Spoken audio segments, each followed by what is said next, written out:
18 horas. Notícias de Manaus, Amazonas, Brasil e do mundo. Agora na Mix.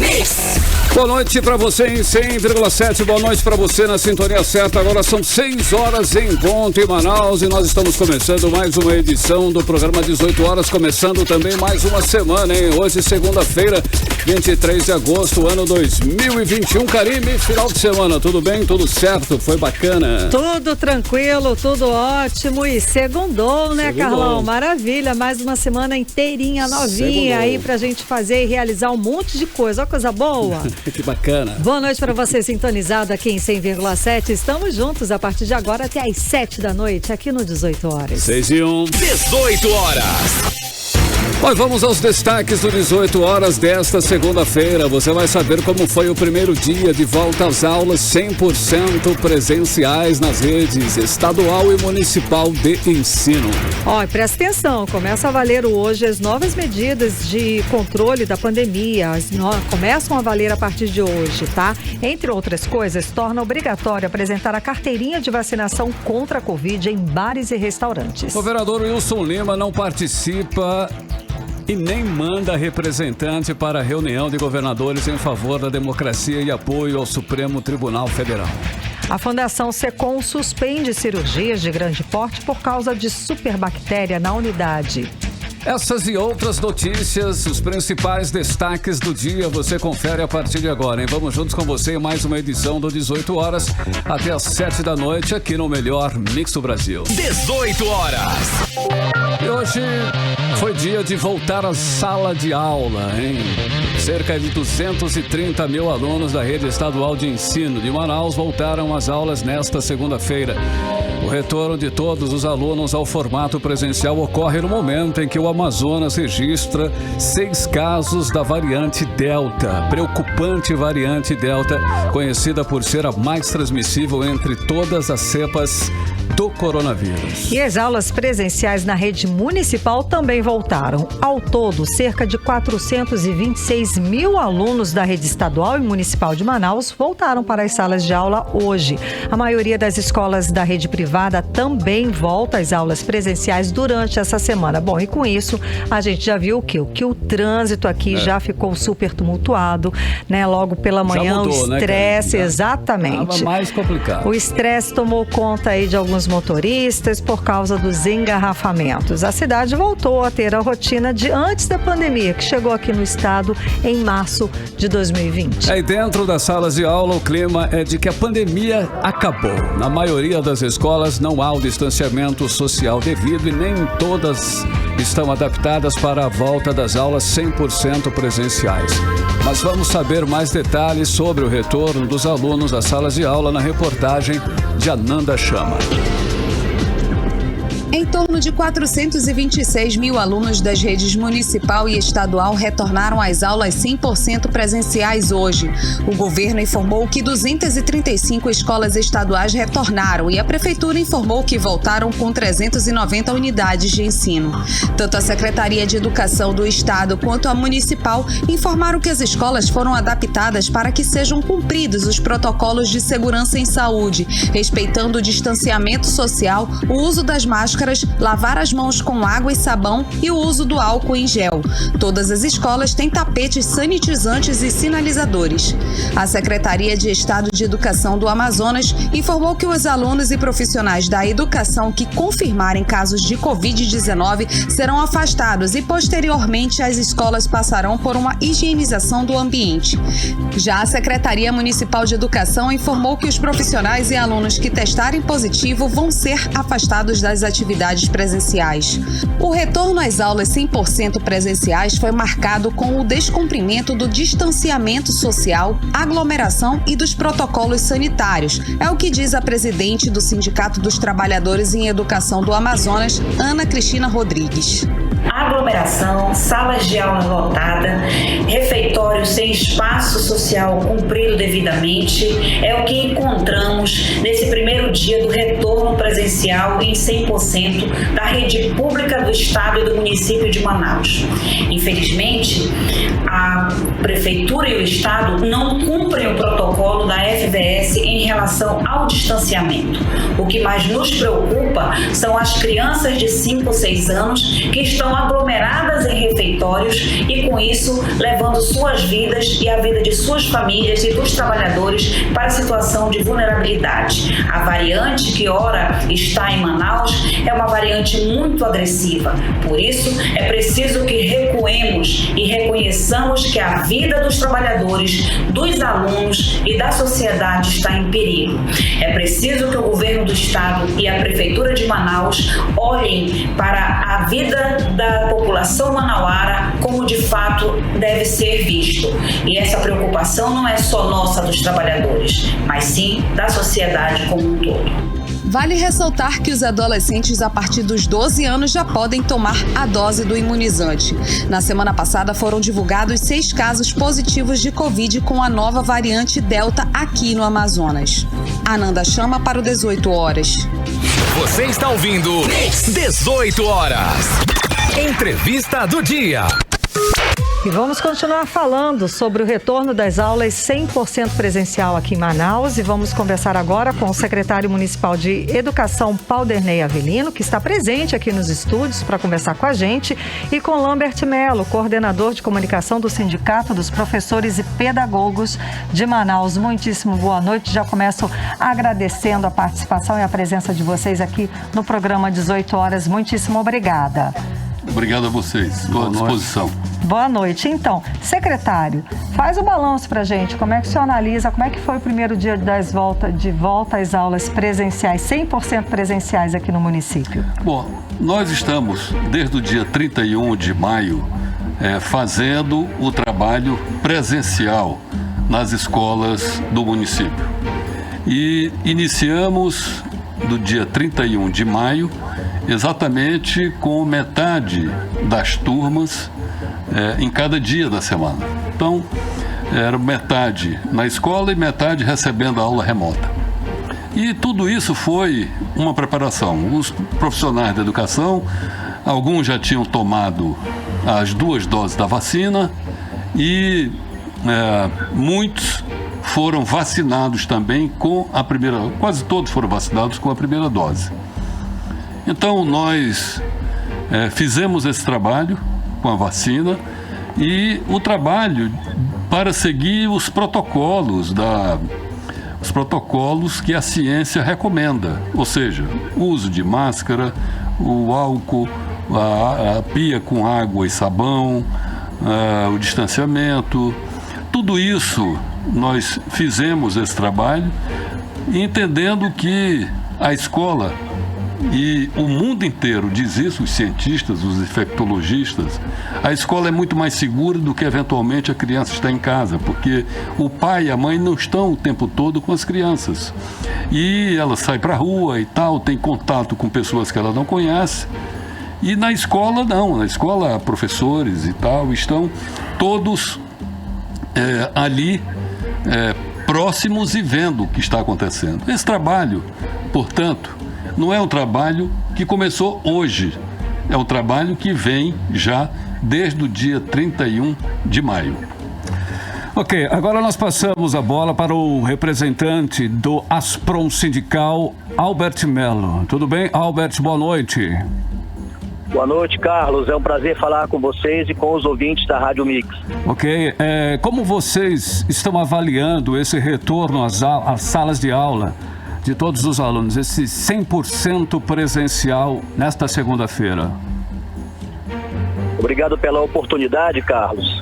Nós queremos também dar boa noite ao secretário Paulderney. Boa noite, Lambert.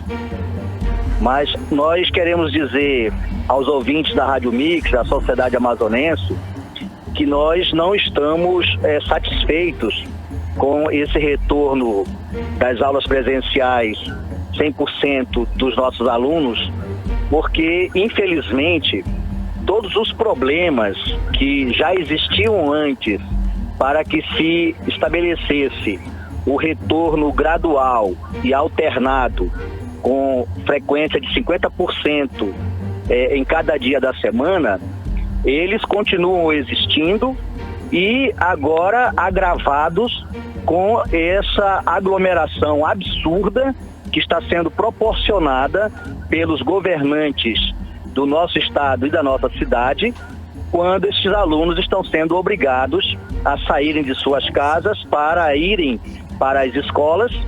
E estes alunos, obviamente, na sua grande maioria, dependem do transporte coletivo urbano para chegarem até a sua escola e depois retornarem para suas casas.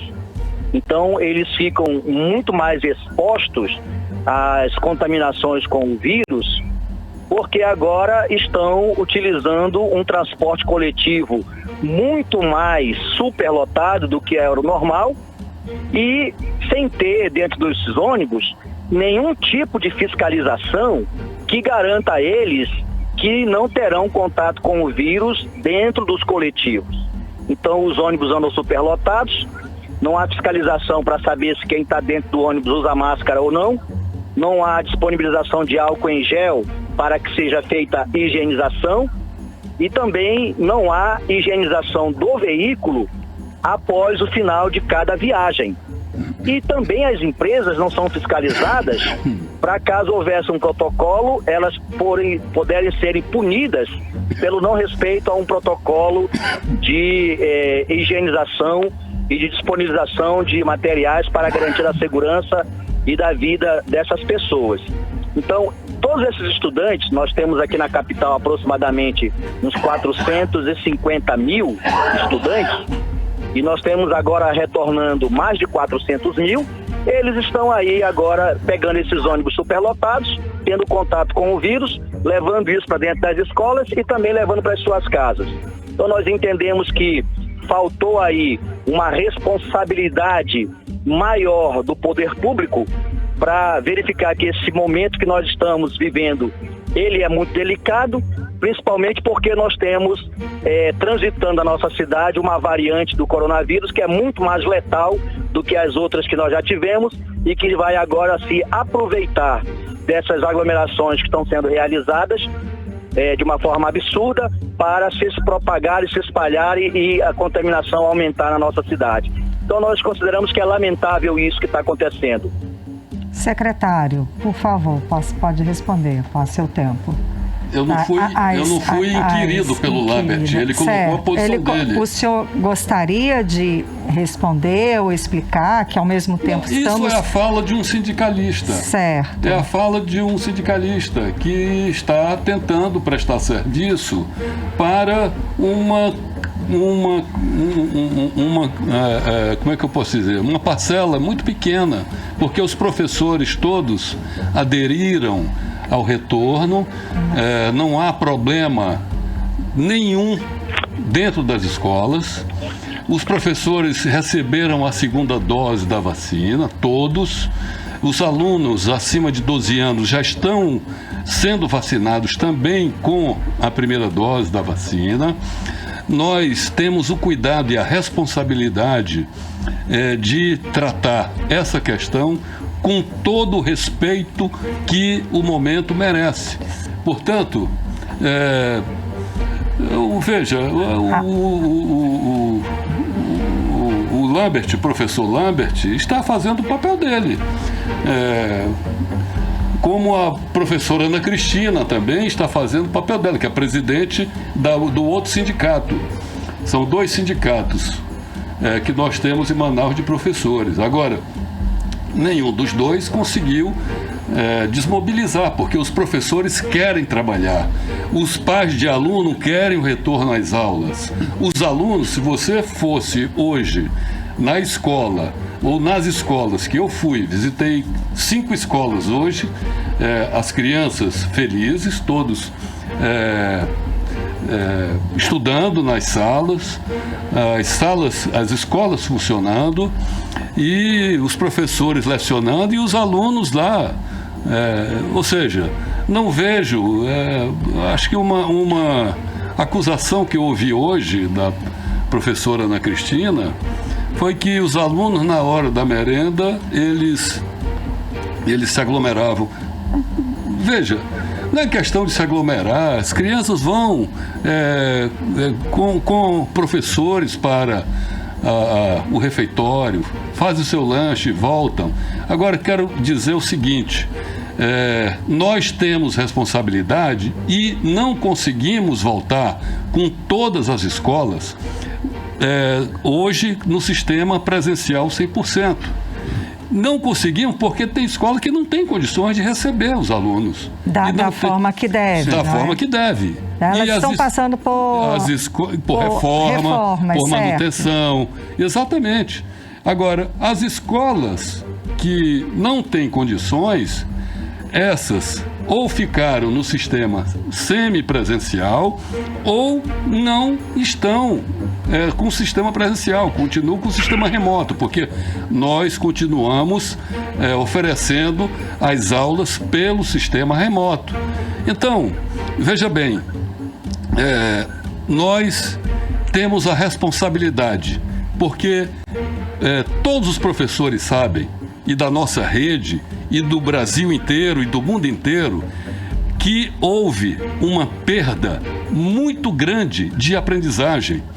Um processo que é um prejuízo incalculável para esses alunos. É claro que nós estamos entrando com reforço, é claro que o trabalho que a nossa equipe, os professores todos, com muito boa vontade, porque quem mais sofreu nessa pandemia, além das crianças, foram os pais e os professores.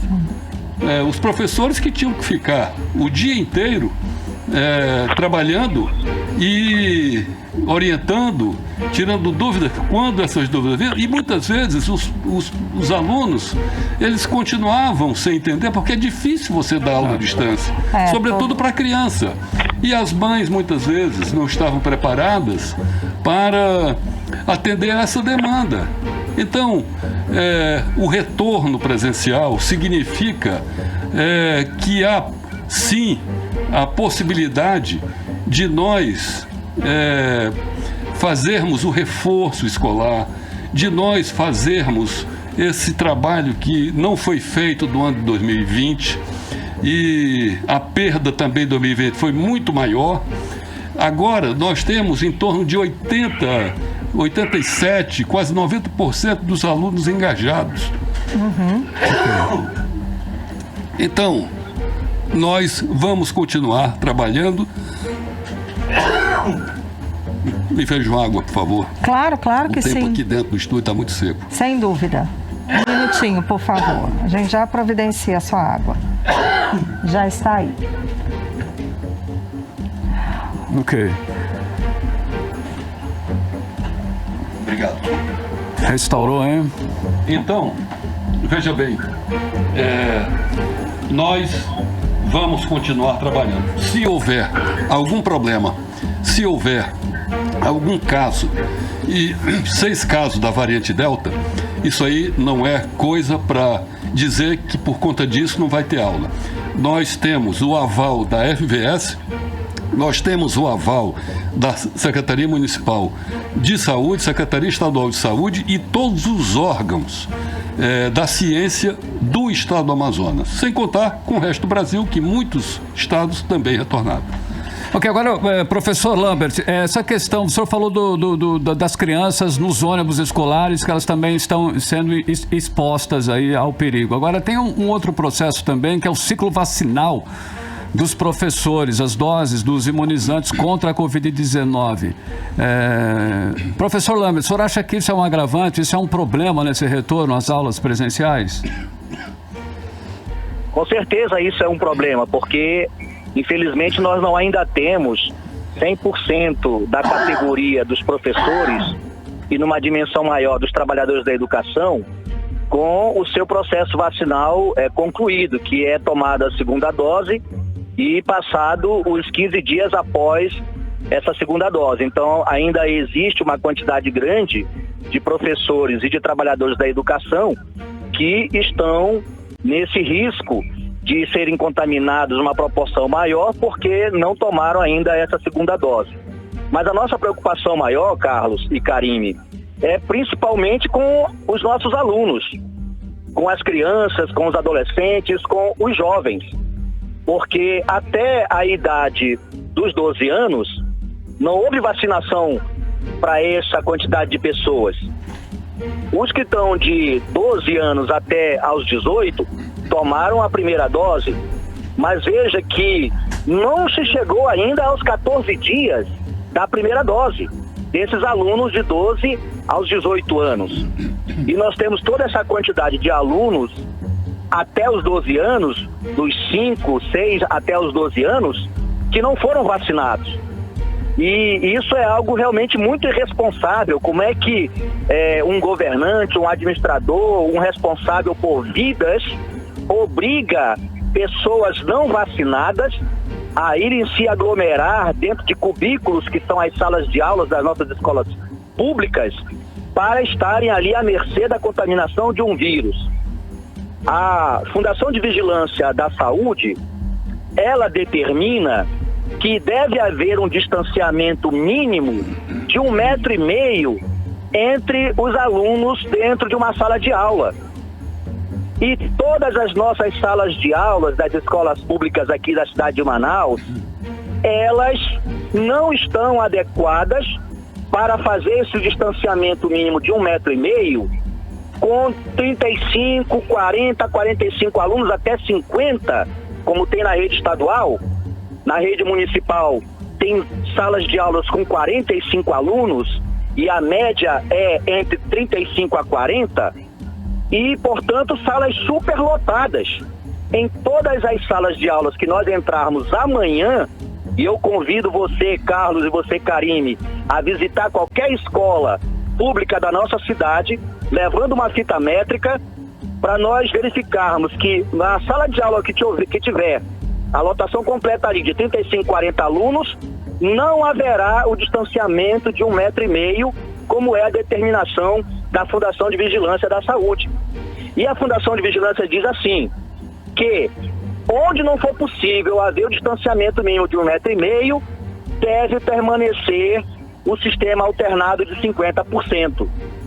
E nós estamos aqui afirmando para a sociedade amazonense que nenhuma escola pública da cidade de Manaus tem condições de fazer esse distanciamento de 1,5 metro quando ela estiver com os 100% dos seus alunos que estão matriculados naquela sala, principalmente porque as matrículas são feitas sem respeitar os ditames da Lei número 250 de 2015, que é a lei que estabelece a quantidade de alunos por sala de aula.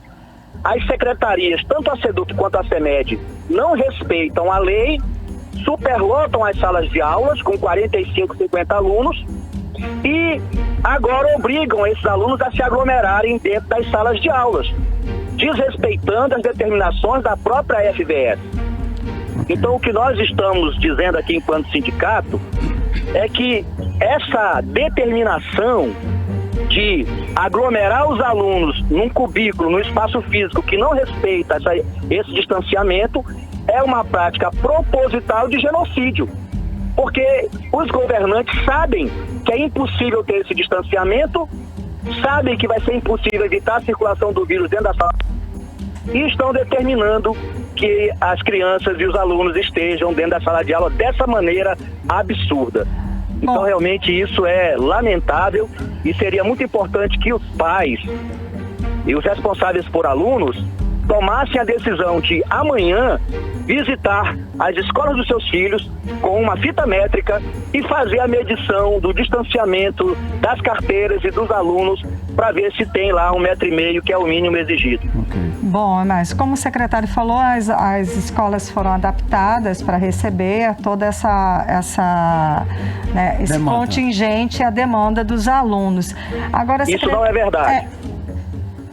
Secretário, eu gostaria de falar a respeito da evasão escolar, que o senhor falou que muitos alunos eles ficaram prejudicados por conta da pandemia, pelo ritmo de sistema híbrido de educação e tudo mais. A gente tem aqui algum tipo de percentual dessa evasão escolar que tivemos? A gente tem algum balanço? Nós temos o levantamento feito na nossa rede. A evasão não é muito grande, mas o que eu digo é que o rendimento, né, a aprendizagem, ela não é satisfatória. Nós voltamos aos índices de 2017 e 2018. Isso em razão de várias questões, de vários problemas que nós enfrentamos. Primeiro, a pandemia, que foi a grande causadora dessa situação toda, mas sobretudo pelo fato de que o próprio processo de aula remota, ela tanto faz uma criança que tenha um dispositivo eletrônico para receber bem, com internet boa, essas aulas, ou uma que tenha também com internet fraca. E eu quero deixar aqui claro que quando iniciou a nossa gestão do prefeito Davi Almeida na Prefeitura de Manaus e a minha na Secretaria de Educação, uma das primeiras coisas que nós fizemos, e ainda no mês de março, foi criar o programa de conectividade, ou seja, dar aos professores o valor de R$70 para que eles pudessem comprar um plano de dados para não usar o seu plano de dados, para não usar o seu dinheiro ou gastar o plano de dados que era comprado com o dinheiro dele. Agora, nós fizemos esse trabalho. Mesmo assim, mesmo hoje fazendo as aulas, gravando as aulas na secretaria com a nova BNCC, seguindo todo o currículo, o novo currículo do ensino fundamental, nós entendemos que, mesmo assim, há um déficit de atenção, e esse déficit de atenção, que é normal nas crianças, para não ficar uma hora ligada ali num telefone celular, numa televisão, num computador, leva a um déficit de aprendizagem. Isso eu vejo dentro da minha família.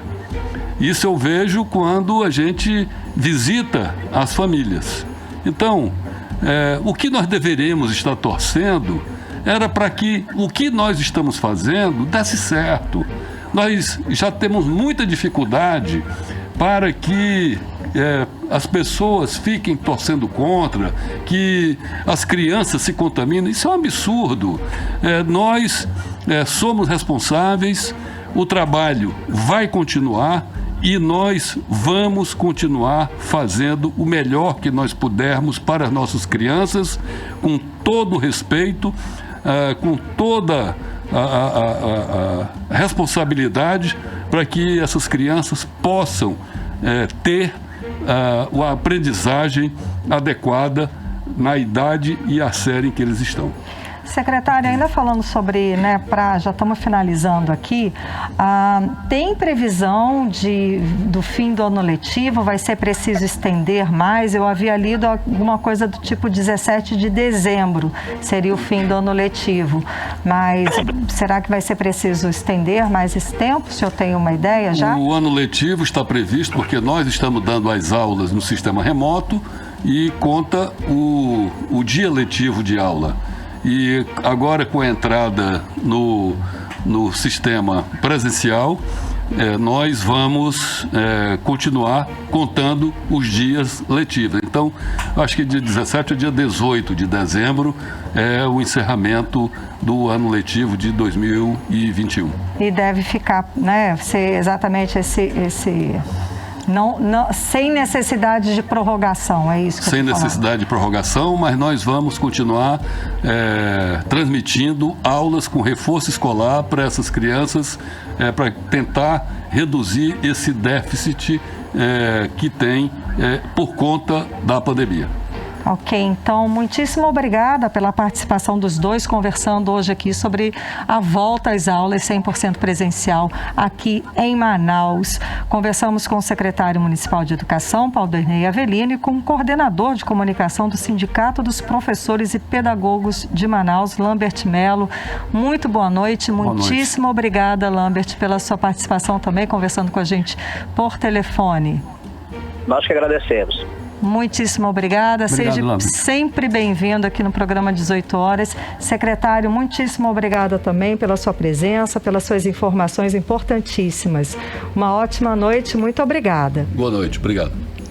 Agora são 6 horas e 29 minutos e você está no melhor mix do Brasil. 18 horas.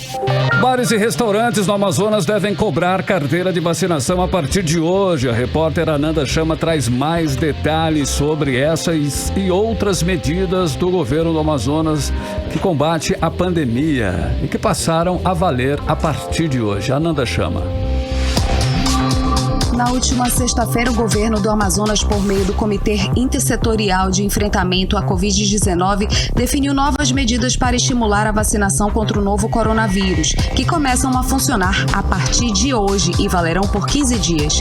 Dentre elas, a apresentação da carteira de vacinação com pelo menos a primeira dose da vacina, que deverá ser apresentada pelos frequentadores de bares, restaurantes, flutuantes e similares.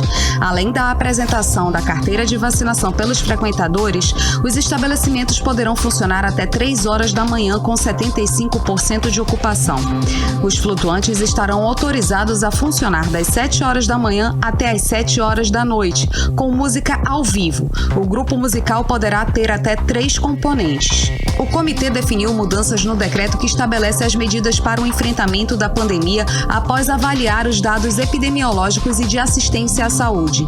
Entramos em contato com a Fundação de Vigilância em Saúde do Amazonas, doutora Rosemary Costa Pinto, para saber como será feita essa fiscalização nos bares e restaurantes sobre os atendimentos de cliente apenas com a comprovação da aplicação da vacina contra a Covid-19. E por meio de nota, foi informado que a fiscalização deverá ser realizada conforme o decreto estadual sobre o assunto e que está aguardando a emissão do decreto. Conversamos com a Associação Brasileira de Bares e Restaurantes no Amazonas e foi informado que essa fiscalização será feita pelo governo. Outras mudanças também foram realizadas, como hotéis e pousadas com funcionamento restrito aos hóspedes em trânsito deverão exigir o teste rápido de antígeno ou RT-PCR dos frequentadores.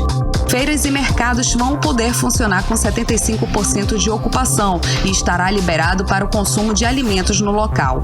Os eventos sociais poderão ocorrer até às 3 horas da manhã, com limitação de até 200 pessoas. Vale ressaltar que nos últimos 14 dias, a média móvel de casos caiu para 38% no estado. Já a média de morte caiu para 39%. Os indicadores avaliados pelas autoridades sanitárias apontam que o estado segue na fase laranja da pandemia, correspondendo a risco moderado para a transmissão do novo coronavírus. Ananda Chama para o 18 horas. 18 horas. Para 6 horas e 32 minutos em Manaus, boa noite para você em 100,7, você que está na sintonia certa. Olha, ainda hoje aqui no 18 horas, a Fundação Secom suspende cirurgias de grande porte na unidade por causa de superbactéria na UTI da unidade. O nosso assunto daqui a pouco, logo depois da playlist do 18 horas. 18 horas. E agora nós vamos conferir a previsão do tempo em tempo e temperatura para esta segunda-feira e também madrugada de terça-feira. Tempo e temperatura com Karime Leão. Previsão do tempo. Segundo informações do Climatempo, a previsão é de que não tenha chuva durante essa noite à madrugada, tá? A mínima prevista é de 22 graus, a máxima pode chegar a 35 graus. A umidade relativa do ar fica entre 27% e 57%. Ok, em Manaus, agora são 6 horas e 37 minutos. Você está no melhor mix do Brasil. 18 horas. E nesta segunda-feira, o nível das águas do Rio Negro amanheceu 8 centímetros mais baixo. Agora a cota é de 27 metros e 56 centímetros. 18 horas. O governador Wilson Lima não participa e nem manda representante para a reunião de governadores em favor da democracia e apoio ao Supremo Tribunal Federal. E deputados do Amazonas criticam a decisão de Wilson Lima e dizem que ele está preocupado apenas com a sua reeleição. Vamos acompanhar mais detalhes sobre o assunto agora na reportagem de Odinei Araújo. Enquanto governadores de 24 estados e do Distrito Federal discutiam no Fórum Nacional de Governadores sobre, entre outros pontos, a crise entre os poderes e a defesa da democracia, o governador do Amazonas, Wilson Lima, não deu o ar da graça e nem mandou representante ao encontro. Além de Wilson Lima, outros 2 governadores não participaram: Mauro Carlesse, do Tocantins, e João Azevedo, da Paraíba. Nem Amazonas e nem Tocantins sequer mandaram representantes. O 18 Horas perguntou à assessoria do governador Wilson Lima por que ele não participou da reunião, mas até o fechamento da reportagem, eles não enviaram resposta. De acordo com o site BNC, aliados do governador do Amazonas disseram que ele decidiu não participar do encontro depois que o governador de São Paulo, João Dória, mudou a pauta do evento. A reunião iria tratar de temas da economia, como a reforma tributária e questões ambientais, mas diante dos acontecimentos do fim de semana, com a decisão do presidente da República, Jair Bolsonaro, de pedir o impeachment do ministro Alexandre de Moraes, o que estremeceu ainda mais a já abalada relação entre executivo e judiciário brasileiro, a pauta principal foi o apoio dos governadores à democracia. Para o deputado da oposição, Dermilson Chagas, a decisão do governador Wilson Lima reforça a aliança dele com o governo federal, além de revelar que a prioridade de Wilson Lima no momento é apenas a reeleição. Ele está preocupado em resolver suas coisas pessoais, muitas das vezes. E esquece do seu papel, né, de governador, o que é preciso para o Estado, né, para resolver vários problemas. Então, o governo não sabe elencar prioridades, não sabe fazer pauta propositiva. Então ele vive de impulsos, vive daquilo que ele considera que é essencial. Para ele hoje é a reeleição. Ele tem uma aliança com o governo federal. Mesmo com a popularidade baixa, com uma rejeição alta, com a Polícia Federal batendo na porta, ele está do lado do Bolsonaro. Já o deputado Serafim Corrêa diz que a decisão de Wilson Lima em não participar da reunião dos governadores tem que ser respeitada, mas governador fica do lado de governador, até porque o momento atual é muito delicado para a democracia. O presidente da República, todo dia, toda semana, ele faz uma besteira maior. Isso está provocando, além do custo Brasil, que já é alto, o chamado custo Bolsonaro, porque cada vez que ele fala uma besteira, o dólar sobe mais um pouquinho, a bolsa cai, a nossa possibilidade de atrair novos investimentos diminui. O presidente está perdendo a governabilidade, atacando as instituições, gerando conflitos absolutamente desnecessários. É um direito do governador ficar ao lado do presidente, mas é um direito meu dizer que governador deve ficar ao lado dos governadores. Os governadores se posicionaram na defesa da democracia e do respeito à Constituição. A ideia é evitar que os investidores deixem o país. No final do fórum, eles solicitaram audiência com o presidente Jair Bolsonaro e preparam uma carta para os chefes da Câmara dos Deputados, do Senado e do STF, pedindo a redução da instabilidade política. Na semana passada, um grupo formado por 14 governadores assinou uma nota em solidariedade ao STF. O Wilson Lima também não assinou essa nota, embora tenha sido beneficiado recentemente por uma decisão da ministra do STF, Rosa Weber, para não ir à CPI da Covid no Senado. Odinei Araújo para o 18 Horas. Você está ouvindo 18 Horas. Olha, a banda britânica Coldplay publicou nesta segunda-feira em perfil oficial nas redes sociais uma mensagem para políticos brasileiros. Isso mesmo, para políticos brasileiros, incluindo o governador do Amazonas, Wilson Lima, com pedido para que os gestores adotem medidas para conter o avanço da mudança climática e aquecimento global. O texto diz o seguinte, abre aspas: Olá, Wilson Lima. O estado do Amazonas que você representa tem uma grande oportunidade de fazer uma ação climática histórica. Você vai se juntar a nós na hashtag Global Citizen Live, comprometendo aí com a conservação e também adaptação, fecha aspas, questionou a banda no Twitter.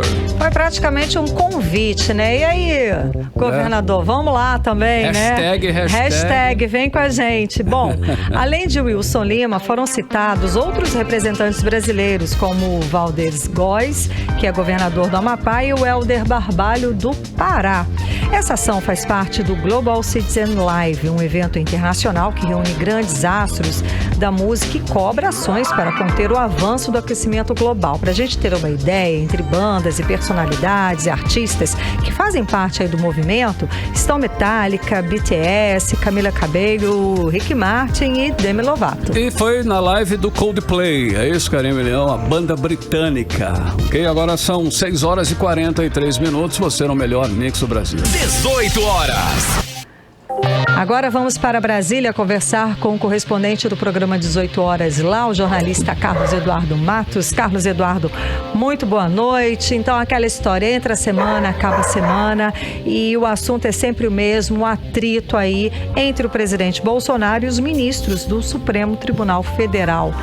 Qual é a novidade desta semana? Boa noite, Carlos Eduardo. Boa noite, Karime. Boa noite, Carlão. Boa noite a todos. Segunda-feira começa fervendo em Brasília e com promessa de alta temperatura essa semana. O encontro dos governadores aqui em Brasília terminou agora à tarde e não foi feito nenhum relatório, foi feita apenas uma ata dessa reunião. Os governadores, teve muito governador aliado do presidente Jair Bolsonaro participando dessa reunião, mas eles estão preocupados com uma possível ruptura democrática, então eles decidiram participar desse encontro, se uniram forças, estão se agrupando para poder tentar fazer com que o presidente Jair Bolsonaro encontre um entendimento com o Poder Judiciário. Então, como a gente pode entender, o governador Wilson Lima, como a Aldineia falou, escolheu se isolar ao lado do presidente Jair Bolsonaro, perdendo assim cada vez mais o apoio dos outros estados. Eles estão tentando se unir, agir em bloco para tentar estabelecer uma resposta diplomática frente a essa tentativa de ruptura democrática que nós estamos nos encontrando. E nessa tensão cada vez maior entre os poderes executivo e judiciário, que se acirrou nessa sexta-feira, depois que o presidente entregou o pedido de impeachment contra o ministro do Supremo Tribunal Federal, Alexandre de Moraes, os líderes políticos querem que o presidente recue, o que não está acontecendo. Hoje, o presidente do Congresso Nacional disse que o momento é preocupante para o Brasil e que ele não vai admitir pressão por parte dos partidos e também dos movimentos populares. Ele afirmou que está analisando o pedido do presidente da República e que vai levar em consideração o texto da lei. Vamos ouvir o que ele disse numa entrevista hoje de manhã lá em São Paulo. A decisão da presidência do Senado deve se levar em conta sempre o aspecto político, não há dúvida, das relações institucionais, mas sobretudo da técnica e do aspecto jurídico. Há uma lei federal que disciplina o impeachment no Brasil, que estabelece um rol taxativo de situações em que pode haver impeachment, e essa avaliação que será feita pela presidência do Senado Federal. Como presidente, eu recebo os pedidos de impeachment, darei a eles toda a atenção sobre os fundamentos fáticos e jurídicos ali expostos, ouvirei a Advocacia Geral do Senado Federal sobre o pedido, e eu considero que a decisão deve ser pautada pela lei que disciplina o impeachment. E essa lei tem um rol taxativo de situações que impõem impeachment de ministro supremo. Tá aí, a gente acompanhou a fala do presidente do Congresso Nacional, o senador Rodrigo Pacheco, a respeito do pedido de impeachment contra o ministro que foi apresentado na sexta-feira no final da tarde, não é, Carlos Eduardo? Exatamente, vocês devem ter percebido aí que o presidente do Congresso Nacional tergiversou, ele fez um rodeio, mas um rodeio estratégico. Ele disse que recebeu, mas vai analisar. Ele não está dando pistas sobre o que ele vai fazer, mas ele já disse há dias atrás que ele não pretende entrar nessa bola dividida com o presidente Jair Bolsonaro. A estratégia do movimento do presidente, dos grupos ideológicos dele, é colocar o presidente do Congresso Nacional contra a parede. E ele agora, nessa semana, o trabalho dele vai ser tentar reagir, né? Se colocar de frente a esses movimentos populares e não ceder a essas pressões, como ele falou. Quem também falou sobre esse assunto foi o presidente da CPI da Covid-19, o senador Omar Aziz. Ele disse que esse pedido de impeachment, abre aspas, é como dar carniça aos urubus que querem o retrocesso da democracia, fecha aspas. Vamos ouvir em detalhes o que ele disse com essa citação. Hoje, infelizmente, o presidente da República, ele não reúne especialistas em áreas para debater, ele não reúne especialistas na área de economia para debater, não reúne especialistas na área de segurança para debater, para gerar emprego, para criar programas de distribuição de renda. O que nós vemos são factoides em cima de factoides, e nós estamos há uma semana, veja bem, discutindo o impeachment do ministro, como se nada tivesse acontecendo no país, como nós estivéssemos em pleno emprego, a pandemia já tivesse saído da residência dos brasileiros, como se a inflação tivesse controlada. Bom, o presidente procura todo dia dar, eu digo para você, carniça para os urubus de plantão que querem retrocesso na democracia. E isso ele consegue fazer, dar essa carniça para os urubus ficarem ali rondando a democracia brasileira. Mas não creio que o povo brasileiro, as instituições vão permitir que isso aconteça. Tá, e agora a gente acompanhou a fala do senador Omar Aziz, que é presidente da CPI da Covid lá no Senado Federal, falando a respeito também, criticando, inclusive, com duras falas, né, a respeito do pedido de impeachment contra o ministro apresentado pelo presidente Jair Bolsonaro. Carlos Eduardo. Exatamente. Então, duas personalidades aí do Senado Federal, do Congresso Nacional, se pronunciaram, né? No caso, o presidente da CPI, senador Omar Aziz, e o presidente do Congresso, o senador Rodrigo Pacheco. Quem não se pronunciou foi o presidente da Câmara, Arthur Lira, mas ele disse a interlocutores que ele vai esperar que o presidente Bolsonaro recue das suas iniciativas contra o poder judiciário, para não aumentar ainda mais a temperatura. Lembrando que ele tem nas mãos 127 pedidos de impeachment contra o presidente. Basta ele olhar um deles e assinar, e a crise está instalada ainda mais. Então ele, como aliado do presidente, ele não quer que isso aconteça. Então ele está aguardando e vem conversando. Os governadores, como a Odneia falou logo no início da reportagem, eles estão se agrupando e tentando conversar com o presidente. Não foi feita nenhuma carta de repúdio, nem só foi feita uma ata dessa reunião, e todos eles chegaram ao acordo de conversar pessoalmente com o presidente. Da mesma forma como o presidente da Câmara também quer que isso aconteça. Reunir com o presidente para tentar apaziguar a situação, colocar panos frios nesse clima que está cada vez mais tenso e pode ficar pior. Lembrando que tudo isso são movimentos para o próximo dia 7, que estão marcando aí um grande movimento popular em todo o país pelos grupos de apoio ao presidente Jair Bolsonaro. Agora, Karime, antes de passar para vocês, duas informações. Uma sobre a CPI. A CPI da pandemia vai ouvir amanhã o empresário Emanuel Cattori, sócio da farmacêutica Belcher. Essa empresa foi intermediária do laboratório chinês CanSino na negociação com o Ministério da Saúde pelo fornecimento de 60 milhões de vacinas Convidência, ao custo total de 5 bilhões de reais.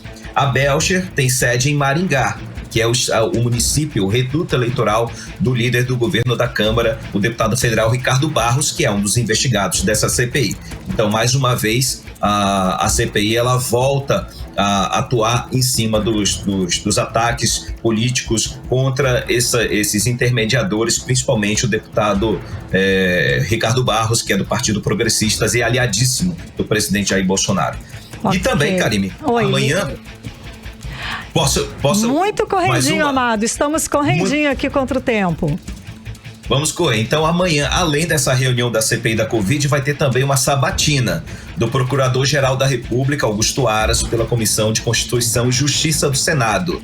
Ele precisa novamente da aprovação do Senado para ser reconduzido ao cargo máximo da PGR pelos próximos 2 anos. e foi indicado novamente pelo presidente Jair Bolsonaro. E o relator dessa indicação é o senador Eduardo Braga, do MDB, que apresentou hoje um parecer favorável pela recondução de Augusto Aras. Okay. Volto com você, Karine.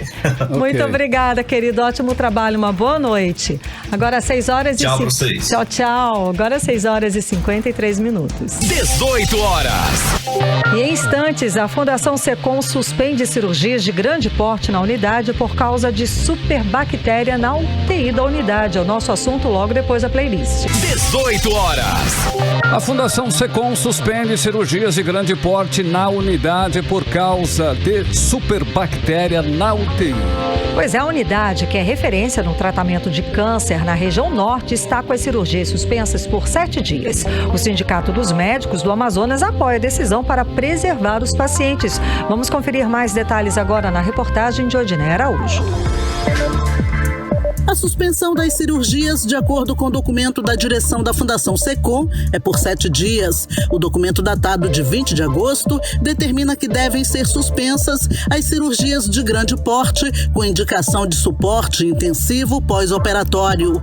É que as dependências da unidade de terapia intensiva do Secom estão vivendo um surto de bactéria Klebsiella pneumoniae, que está entre os micro-organismos que mais causam infecção hospitalares e também entre os que mais têm desenvolvido resistência a antibióticos.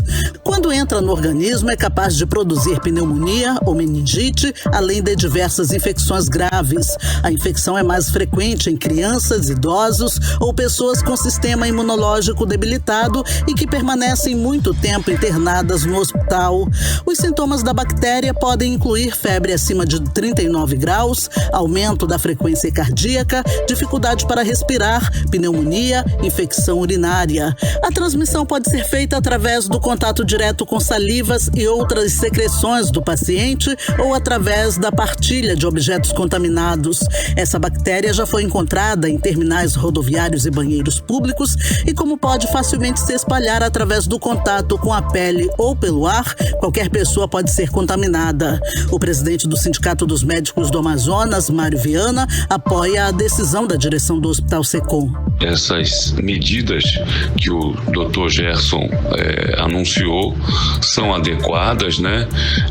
O isolamento dos pacientes que estão lá em tratamento ou pós-operatório, né? Então, é como uma unidade de saúde tem que agir diante desses casos, né?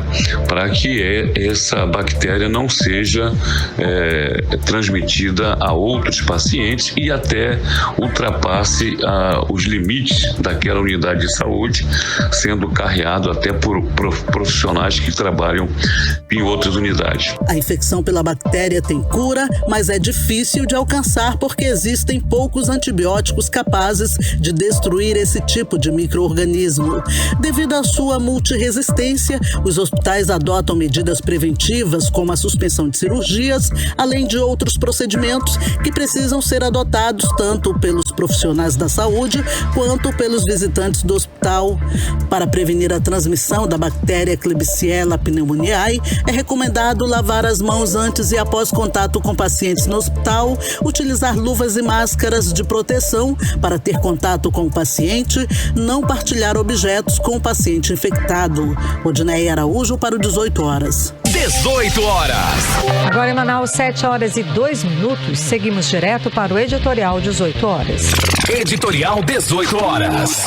Nesta segunda-feira, 25 governadores participaram do Fórum Nacional em Brasília e anunciaram que vão buscar um encontro com o presidente Jair Bolsonaro e tentar abrir o diálogo em prol da normalidade institucional. 25 governadores, inclusive alguns ligados ao presidente. Os governadores informaram que prepararam uma carta também para os presidentes da Câmara dos Deputados, do Senado e do Supremo Tribunal Federal. É uma iniciativa por paz e diálogo querem diminuir a instabilidade política e avançar em pautas de interesse do país e dos seus estados. Só 2 governadores não participaram e um deles foi o governador do Amazonas, Wilson Lima. E a pergunta que fica é: o que o Wilson Lima teve de tão importante para fazer hoje que não foi a Brasília, junto com os outros governadores, defender os interesses do Estado e a paz institucional no país? A história vai cobrar uma resposta do governador. Agora, 7:02, boa noite. 18 horas. Karine, chegando no fim de mais uma edição, do 18 horas. Boa noite. Boa noite, gente. Obrigada pela companhia. Um beijo, até amanhã. Continue bem, continue em 100,7. Você ouviu 18 horas. As notícias do Brasil e do mundo. De volta amanhã.